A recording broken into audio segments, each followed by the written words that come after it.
Sympathy ground ಮೇಲೆ ಆಯ್ಕೆ ಮಾಡ್ಕೊಂಡು ಬಂದಿದ್ದು.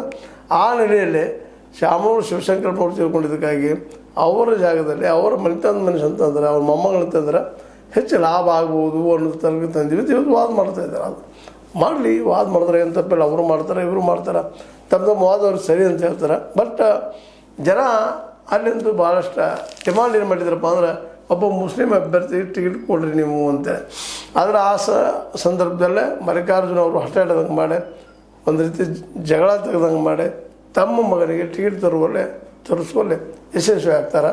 ಆ ಯಶಸ್ಸಿನಿಂದಾಗಿ ಸಹಜವಾಗಿ ಅಸಮಾಧಾನ ಪಾರ್ಟಿಯಲ್ಲಿ, ಅದರಲ್ಲೂ ಮುಸ್ಲಿಮರಲ್ಲಂತೆ ಆಗಿತ್ತು. ಜೊತೆಗೆ ಕಾಂಗ್ರೆಸ್ನಲ್ಲಿಯೇ ಮುಸಲ್ಮಾನರು ಸಹಿತ ಸಾಕಷ್ಟು ಏನಾಗಿತ್ತಪ್ಪ ಅಂದ್ರೆ ಹಿನ್ನಡೆ ಆದಂಗೆ ಆಗಿತ್ತು. ಯಾಕಂದರೆ ಇಲ್ಲಿವರೆಗೆ ವಿಶೇಷವಾಗಿ ಕಾಂಗ್ರೆಸ್ ಇದ್ದು ಮೈನಾರಿಟಿ ಪರವಾಗಿ ನಿರ್ಗೋದು ಬಂದಂಥದ್ದು. ಈ ಸಂದರ್ಭದಲ್ಲಿ ಮೈನಾರಿಟಿ ವಿರೋಧ ಮಾಡಿದ್ದಕ್ಕಾಗಿ, ಮುಸ್ಲಿಮರ ವಿರೋಧ ಮಾಡಿದ್ದಕ್ಕಾಗಿ ಒಂದು ರೀತಿ ಸೋಲ ಆಗ್ಬೋದು ನಾಳೆ ಅನ್ನುವಂಥ ಭಯ ಈಗ ಕಾಣಲಿಕ್ಕೆ ಶುರುವಾಗಿದೆ. ಅದಕ್ಕಾಗಿ ಅಲ್ಲಿಗ ಮುಸ್ಲಿಂ ಮುಖಂಡರ ನಡಕನ ಒಳಜಗಳ ಸ್ಟಾರ್ಟ್ ಆಗಿದೆ. ನಿಮ್ಮಿಂದಾಯಿತು ಕಾಂಗ್ರೆಸ್ನಲ್ಲ.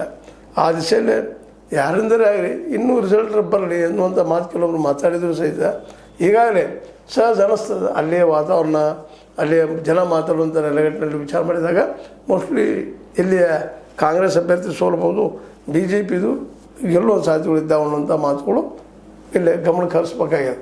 ಒಟ್ಟಾರೆಯಾಗಿ ಈ 3 ಜನ ಸಚಿವ BZ ಜಮೀರ್ ಅಹಮದ್ ಖಾನ್, ಕಾರ್ಯದರ್ಶಿ ನಸೀರ್ ಅಹಮದ್, ವಿಧಾನ ಪರಿಷತ್ ಸದಸ್ಯ ಅಬ್ದುಲ್ ಜಬ್ಬಾರ್ ಇವರು ಷಡ್ಯಂತ್ರ ಮಾಡಿದರು ಅಂತ ಮಾತುಗಳಿದ್ದಾವೆ.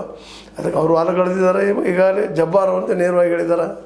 ನೀವು ನೋಡಿ ರಿಸಲ್ಟ್ ಬಂದು ಗೊತ್ತಾಗ್ತದೆ ನಿಮಗಂತೇಳಿ ಯಾವ ಭಾಗದಲ್ಲಿ ಯಾರ್ಯಾರ ಪ್ರಭಾವ ಎಷ್ಟಾಗಿದೆ ಏನಾಗೋದು ಗೊತ್ತಾಗ್ತದೆ. ಈಗ ಅಡ್ವಾನ್ಸ್ ಮಾತಾಡಿದ್ರೆ ಏನೂ ಆಗ್ತಿಲ್ಲ ಅಂತೇಳಿ.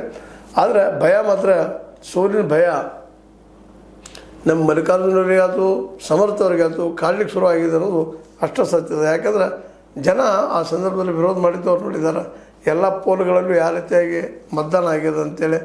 ಈ ಎಲ್ಲ ನೆಲೆಗಟ್ಟಿನಲ್ಲಿ ಮೋಸ್ಟ್ಲಿ ಇಲ್ಲೇ ದಾವಣಗೆರೆ